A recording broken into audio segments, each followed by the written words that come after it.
ইরানের কয়েকশো hypersonic missile তখন আগুনের বৃষ্টি ছড়াচ্ছে দখলদার ইসরায়েলের রাজধানী তেল আবিবের আকাশে।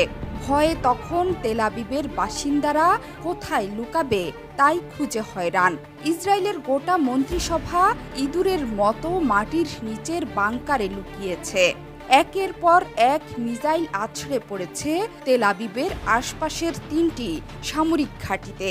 এমন সময় তেল আবিবের রাস্তায় হঠাৎ কয়েকজন ফিলিস্তিনি স্বাধীনতাকামী যোদ্ধা বেরিয়ে আসে মঙ্গলবার রাতে। তারা শুরু করে এলোপাথাড়ি গুলি। এতে নিহত হয়েছে ৮ ইসরায়েলি, হতাহত হয়েছে কয়েকশো।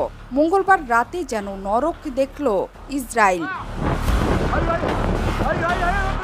গত কয়েকদিন ধরে যে সীমাহীন বর্বরতা শুরু হয়, লেবাননের ওপর বিমান থেকে বোমা মেরে মারা হচ্ছিল শত শত নিরীহ মানুষ, একদিনেই যেন তার শোধ নিল ইসলামী প্রতিরোধ আন্দোলনের ভরকেন্দ্র ইরান। জানা গেছে, ইসরায়েলের রাজধানী তেল আবিবে ফিলিস্তিনি যোদ্ধাদের অভিযানে কমপক্ষে ৮ দখলদার নিহত এবং ২০ জন আহত হয়েছে। তেহরান ভিত্তিক প্রেস টিভি এক প্রতিবেদনে জানিয়েছে, মঙ্গলবার সন্ধ্যায় ইসরায়েলের বাণিজ্যিক রাজধানীতে বন্দুক অভিযান চালায় এক দল ফিলিস্তিনি যোদ্ধা।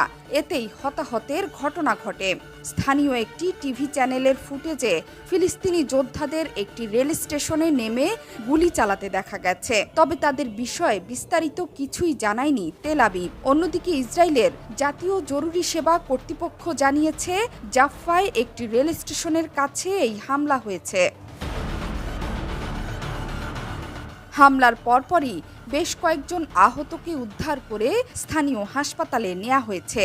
হতাহতের সংখ্যা আরও বাড়তে পারে বলে আশঙ্কা করা হচ্ছে।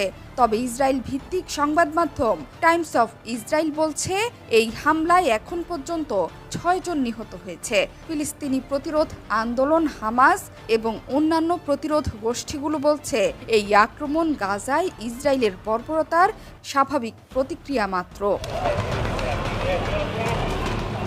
এদিকে ইরানি ক্ষেপণাস্ত্র হামলার মুখে প্রাণ ভয়ে ইসরায়েলি নিরাপত্তা মন্ত্রিসভা জরুরি বাংকারে আশ্রয় নেয়। জাতিসংঘে ইরানের স্থায়ী মিশনের পক্ষ থেকে বলা হয়, ইসরায়েলকে তেহরানের সমুচিত জবাব দেয়া হয়ে গেছে। এক্সে দেয়া বার্তায় বলা হয়, সন্ত্রাসী কর্মকাণ্ডের প্রতি ইরানের আইনি, যুক্তিসঙ্গত ও বৈধ প্রতিক্রিয়া জানানো হয়েছে। বলেছে, ইসরায়েল যদি এর জবাব দেওয়ার সাহস দেখায় বা নৃশংসতার আরও কাজ করে, তবে পরবর্তী সময়ে আরও কঠিন প্রতিক্রিয়া দেখানো হবে। এই হামলা থেকে আঞ্চলিক রাষ্ট্রগুলো ও ইসরায়েল সমর্থকদের দূরে থাকতে বলেছে ইরান।